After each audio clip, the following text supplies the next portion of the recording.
Live from WRAL News Headquarters in Raleigh, your number one source for local news. WRAL News, coverage you can count on. We have a dense fog advisory in effect in our eastern counties this morning. We'll take a look at what your morning commute will look like. President Biden is making another visit to North Carolina today. The stops he has planned, including a visit with families of the officers killed in Charlotte earlier this week. And a new factory could bring 500 new jobs to Johnston County. Coming up, how the county is one step closer today to making that happen. Pro-Palestinian protests leading to more police activity on college campuses nationwide. This is a live look at UCLA's campus. The new action taken overnight as protesters hold their ground.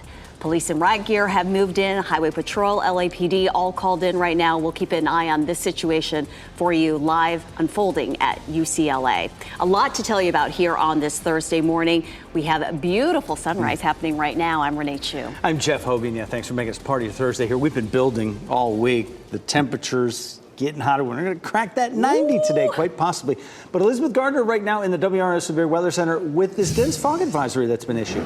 You know, it looks nice and clear behind you guys, but in our eastern counties, we have the potential for some dense fog this morning. The advisory lasts until at 9 a.m. Looking at a quarter-mile visibility now in Rocky Mount and just a bit above that there in Goldsboro. We consider a quarter of a mile visibility to be fog, and we're close to it in Clinton, too, at half a mile. Elsewhere from the Triangle area westward, we're looking at much better visibility. Here's a live look at Goldsboro right now, and you could definitely see low cloud cover and fog there downtown.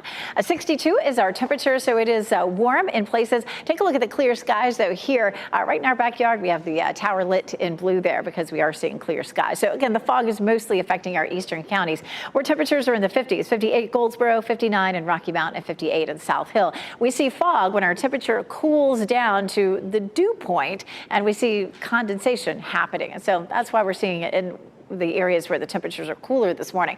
Nothing cool about this afternoon. We're going to hit 90 for the first time this year. And then after that, we transition to a wetter pattern for the weekend. I'll walk you through our chances of rain Saturday and Sunday in just a few minutes. Ken? At 6:02, Elizabeth, as you just indicated, no fog issues to report for our community in the Triangle. All the major thoroughfares in the capital city, 87 coming in from Knightdale, the Beltline, all free and clear this morning.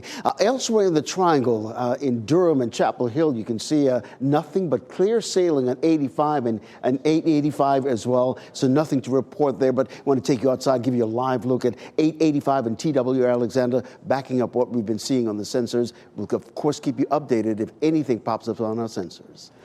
Breaking news we have followed from overnight. A man faces charges after leading troopers on a chase that ended with this crash and injured a person in that car. This is video from the WRL Breaking News tracker that shows the scene of the crash. It's in Sampson County. Highway Patrol troopers say they tried to stop the driver, Antonio Stiles, on Highway 24 near Roseboro, but he took off, reaching speeds over 120 miles per hour. Stiles eventually lost control and crashed. There were two people that were in the car. One was taken to the hospital and is expected to be okay. Today, we'll learn more about plans for a new factory that's expected to bring hundreds of jobs to our area. WRAL's Kelsey Coffey is live in Selma this morning. And Kelsey, this new development could mean as many as 500 jobs for the region.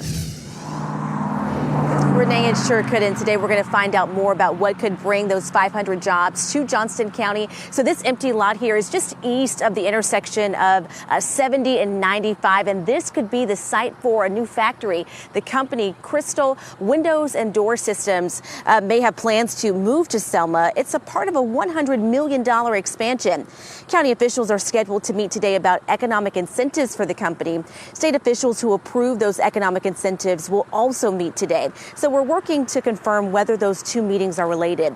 We reached out to Crystal Window and Doors executives. They didn't respond to our request for comment, so we'll be sure to keep you updated on what comes out of those two meetings today. Kelsey Coffey, WRAL News, live in Johnston County. And happening right now in the WRAL Life Center, President Biden will be in Wilmington today. And this morning, we are learning more about what he is expected to announce. The White House says he will announce $3 billion to replace toxic lead pipes. The money will go to every state, including us. $76 million will go to North Carolina with the goal of replacing every lead pipe in our state. Right now, the EPA estimates that North Carolina has an estimated 300,000 lead pipes. Thanks, Michelle. President Biden will also be in Charlotte today. He will meet with the families of all 4 officers who were killed in that shootout Monday. A procession for Officer Alden Elliott will happen at 10:30 this morning. It'll go from the Mecklenburg County Medical Examiner's office in Charlotte to a funeral home in Catawba County. Yesterday, a procession for Deputy U.S. Marshal Thomas Weeks made its way from Charlotte to a funeral home in Mooresville, Iredell County. Tomorrow, a memorial service for Officer Joshua Iyer will be held. That happens at 10 a.m. in Charlotte, and it will be live streamed.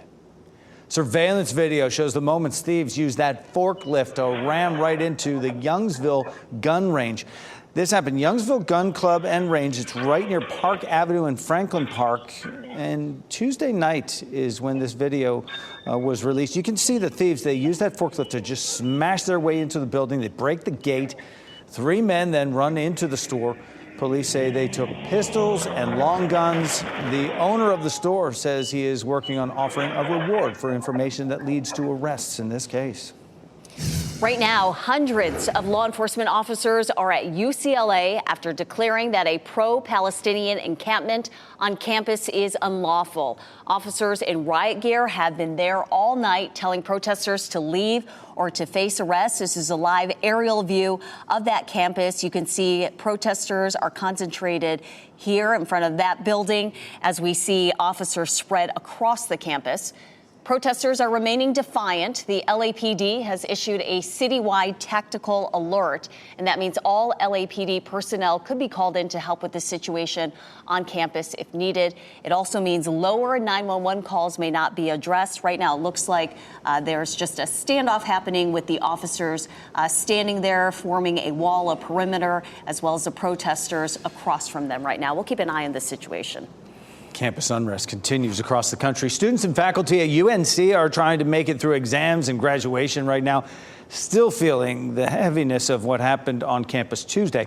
There are new barriers up on campus after those clashes between police and pro-Palestinian protesters. They surround the American flag, which the protesters pulled down Tuesday and replaced it with a Palestinian flag. UNC's Faculty Executive Committee held an emergency meeting yesterday. They want administrators to clearly communicate the path moving forward, as some students may not feel safe. To openly urge our administration to make decisions about finals, to make decisions as to how we can accommodate students who do not want to be on this campus. Faculty also asked administration to ensure better communication about events like Tuesdays as they are happening. An alarming trend at RDU. More travelers are carrying firearms to security checkpoints. In response, the TSA is holding an event today to discuss concerns and the proper way to transport firearms for a flight. TSA officials will go over what happens when a gun makes it to security checkpoint. That includes the latest gun statistics, penalties involved, and the delays that it can cause for travelers. State senators are working on a lifeline for St. Augustine's University. We have been reporting on accreditation and financial problems at the HBCU. Wednesday was HBCU Advocacy Day at the state legislature. Senator Gladys Robinson said public schools are the priority for lawmakers, but they have stepped in at times to help private colleges as well. Robinson said many of the country's HBCUs have faced challenges recently. And I have seen many struggle because of funding, struggle because of accreditation, struggle because of issues. And we know that those things can be overcome, but it takes money, takes good leadership. Robinson said the bipartisan HBCU caucus is asking budget writers to set aside funding to get St. Aug back on solid footing as it works through its accreditation problems. Today, Arizona's governor will sign a bill ending the state's Civil War era ban on abortion. State lawmakers voted yesterday to repeal the ban. It's been on the books since before Arizona became a state. It was long forgotten until the Supreme Court repealed Roe v. Wade. Arizona State Supreme Court voted last month to uphold it. Independent experts will be allowed to test inside Poe Hall on NC State's campus. Former grad student Dr. Darren Masher petitioned a judge to let outside experts test Poe Hall for cancer-causing PCBs. The judge cited a pattern of delay by NC State in his decision and urgency in the matter given the petitioner's cancer diagnosis. New this morning, music from some of your favorite artists is back on TikTok. Universal Music Group reached a licensing deal with the app just hours ago. UMG removed its music from TikTok 3 months ago in a disagreement over royalties. UMG represents artists such as Taylor Swift, Ariana Grande, and Drake. In an announcement this morning, UMG says the new deal gives significant industry-leading benefits to its artists. As the cost of living rises, wages remain stagnant for many. People are struggling. Inflation's going up, groceries are going up, rent's going up. Marching for changes in Durham, the gathering for International Workers' Day, and the push for a $25 an hour wage for necessary workers. And there's new data showing us fewer women are dying during pregnancy, but there are still disparities. Why black women have a higher mortality rate than any other group. We have a dense fog advisory in effect for part of the viewing area this morning. But other than that, it's going to be sunny and hot. We can see the first couple of 90-degree days this year. I'll show you some rain in the forecast for the weekend, too, coming up. As you get into your car, tune to WRAL News Plus on your radio. In Raleigh on 99.3 FM. In Durham, 96.5 FM. And everywhere on 101.5 HD3.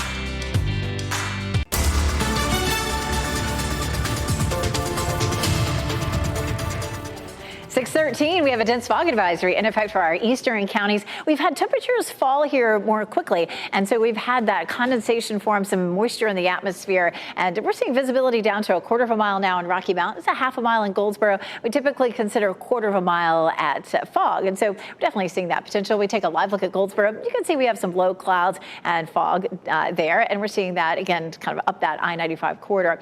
Notice Tarboro, Rocky Mount, Goldsboro, and Irwin all showing fog on the icon there. Heading out the door, temperatures will be in the mid-50s to low 60s. But later this afternoon, it is going to be hot. We haven't hit 90 yet this year. We could see it for this afternoon. Also, check in our potential for some showers and storms over the weekend coming up. Ken? Elizabeth, we got some breaking news here in the WRAL Traffic Center. You see behind me a major backup happening on I-40 westbound because of a crash that just occurred within the last 15 minutes or so on Gorman Street. Right there, the Gorman Street exit. You can see all the police activity right there just before the Gorman Street exit. This is creating quite a backup in that area. We're working to get more information about that crash, and we'll keep you updated, of course. Elsewhere around the triangle, you can see right there all the red that's showing up right there at the westbound lanes near Gorman Street, but elsewhere around the triangle, the major routes in Durham and Chapel Hill free and clear this morning. Ken, thanks. Police in Fort Worth, Texas say 6 people are hurt after a drive-by shooting near an apartment building. That includes 4 children. The youngest victim is 3 years old. No word on any of their conditions. Police have not yet made any arrests. People in Durham are calling for higher wages and more affordable housing. Hundreds gathered downtown Wednesday for an International Workers' Day march. Their goal was to draw attention to stagnant wages and the high cost of living. Among their requests, $25 an hour for all workers. Inflation's going up, groceries are going up, rent's going up, but you know what doesn't ever go up? Our wages. Shame! The demonstrators also used the platform to call for a ceasefire in Gaza. And at nearby Duke University, protesters called on the school to disclose and divest ties from Israel. They also called on Duke to pay a higher share of property taxes to the Bull City. New data from the CDC this morning shows the mortality rate for pregnant women is down, but there are still disparities among races. In 2022, the maternal death rate was 22.3 deaths per 100,000 births. That's down from 32.9 per 100,000 in 2021. But the rate for black women remains higher than any other group. Doctors say a lack of adequate access to maternal health care plays a role in the disparity. WRAL explored maternal death rates in our documentary Critical Term, Why Are Black Mothers and Babies Dying? You can watch it anytime on WRAL.com. Just click on the documentary section. May is Mental Health Awareness Month, and coming up this morning on Today, Hoda Kotb sits down with superstar Selena Gomez and U.S. Surgeon General Dr. Vivek Murthy. It's a candid conversation. They talk about mental health, social media, and where Selena is on her health journey.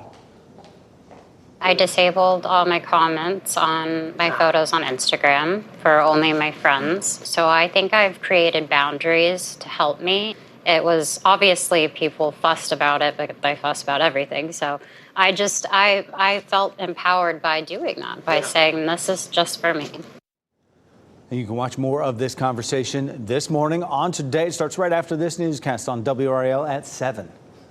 It is 6:17 and new this morning. We do have a dense fog advisory for communities east of the Triangle. Meteorologist Elizabeth Gardner in the WRAL Severe Weather Center. And look at the cameras. Goldsboro looking hazy there. You can definitely see the fog and low cloud cover there in Goldsboro. In Apex, it looks like there may be a little bit of low cloud cover trying to develop there. Apex not technically in the fog advisory. And Chapel Hill looking fairly clear. Fayetteville's not in the fog advisory either. It's our eastern counties, and we're definitely seeing the potential for some fog. Heard from some folks in Johnson County that there's a good bit of widespread fog there. Goldsboro and Wilson, we're seeing that fog. As a matter of fact, here's a look at Angier in eastern Wake County, and you can see a little bit of low cloud cover there as well. Let's take a look at the big picture. This high pressure system is bringing us mainly clear skies, but there's some additional moisture in the atmosphere, and as temperatures are cooling this morning, it's allowing that moisture to condense and form that fog and low cloud cover. This high pressure system, though, for the most part will keep us clear today and tomorrow, and then we're tracking the next front. As we put this into motion, you can see overnight there were a lot of watches and warnings. Those, for the most part, have expired, and we'll see this cold front moving in for us over the weekend. Let's jump on ahead to Saturday, because today and tomorrow will be mostly sunny once we get past a little bit of fog in the morning. And the big question is, how much rain are we going to see on Saturday morning? This is our first look at our high resolution models, which give us a much more detailed look at where the rain is at what time. At 8 a.m. on Saturday, it's nice and dry. By 10 or 11, we start to see an isolated shower, but it's likely to be later in the afternoon that we see some scattered storms developing. We'll be able to take that model out to 8 p.m. on Saturday, coming up by our new newscast. We'll check our long-range model, and the long-range model shows a little bit of that rain back to our west at 8 or 9 o'clock, and then gradually starting to slip into the area closer to lunchtime. Certainly a better chance of showers and thunderstorms during the afternoon and evening. It does show Sunday morning with a little rain, and then a better chance for scattered storms in the afternoon and evening. So that's going to be when we'll have the best chance of rain over the weekend. It is significant because we have thousands of people that are going to show up Saturday morning for the Race for the Cure. Right now, it's trending on the drier side for Saturday morning, but definitely a chance for storms in the afternoon and evening, as well as Sunday and Monday. Very summer-like pattern. With warm temperatures and humidity, we definitely could use the rain. Saturday and Sunday combined, we could easily see half an inch to close to an inch of rain total. So that's definitely good news. Saturday, we also have the Ham and Yam Festival. We're proud sponsors of that as well. And temperatures will be nice and mild in the low 80s. But we do have an increasing chance for showers and thunderstorms in the afternoon. The earlier you can go, the more likely you'll stay dry. Temperatures over the weekend will be in the low 80s. We are back to 92 on Wednesday. So we have 3 days in the 90s. In this 7-day forecast. Ken? All right, 6:20, Elizabeth. We continue to follow this major breaking news here in I-40 westbound lanes. There's a crash right near the Gorman Street exit. You can see all the police activity in that area. This traffic backup goes for at least a couple of miles around the Beltline, back to Pool Road, even New Bern Avenue. So if you want to avoid this, get off of New Bern Avenue, and you can get around this mess. But right now, police are working this crash scene. At least 3 lanes are closed right there. Just 1 lane traffic getting by right now. We'll keep monitoring this and let you know exactly what's happening out there. We got some calls into our friends at 911 Wake to find out exactly what's going on. Also around the Triangle, you see the red showing up right there in the south side of Raleigh because of that crash we just mentioned. 87 coming in from Nightdale and Durham, 85, 885. All those major thoroughfares delay-free this morning. Thanks for that, Ken. Durham police continue their work to make an arrest after 5 people were shot earlier this week. And this morning, we have learned the name of one of those young people killed, how this family says they are dealing with the loss. And iconic houses make us feel at home in our favorite movies. Now you have the chance to stay the night at one of them. The new offers coming to Airbnb, renting out iconic homes that you see on the big screen. And how about a look at your winning NC Education lottery numbers on your screen right now?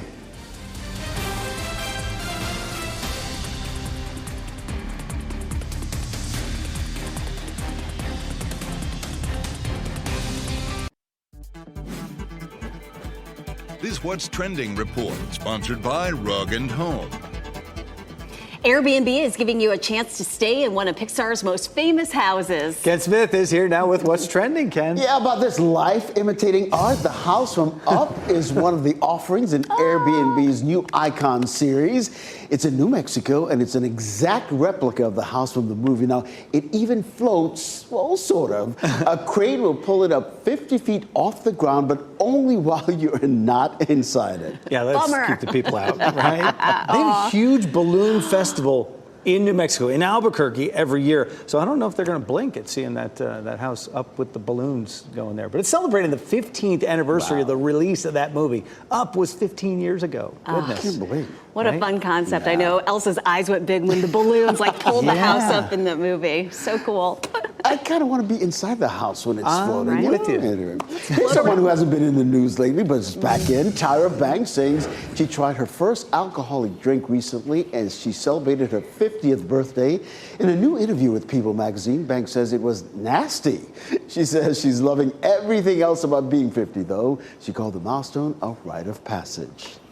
Isn't that amazing, though? She hits 50, and that's the first time that she has alcohol. Incredible. All that clean living, I guess. That's why she looks amazing. But she also said on her post about reaching 50 that she's looking at aging as like, I get to be this age. What a blessing. So love that perspective. That rite of passage. That rite of passage. Happy birthday to Tyra Banks. Never too late. Thanks, Ken. Adoption fees for dogs, cats, puppies, and kittens are waived right now at Cumberland County Animal Services. It is part of the national Empty the Shelters initiative that runs through May 15th. You can see the animals available for adoption on Cumberland County's website or stop by the shelter on Corporation Drive. Authorities in Florida are trying to find people caught on video dumping trash into the ocean. This video shows people off the coast of Boca Raton dumping 2 trash bins into the water. The Florida Fish and Wildlife Conservation Commission is investigating. Officials say they've already identified some of the people who are on that boat. A new factory is expected to bring hundreds of jobs to Johnston County. The work state and local leaders are doing to help lure the company to the area. And we're seeing sunshine in a lot of places, but we do have a dense fog advisory in our eastern counties. I'll show you what it will look like as you're heading out the door. And just within the last 15 minutes, police have begun moving in on protesters on the campus of UCLA. You're looking live at the confrontation happening right now, where the two sides are clashing after a face-off that's lasted all night. We'll be right back.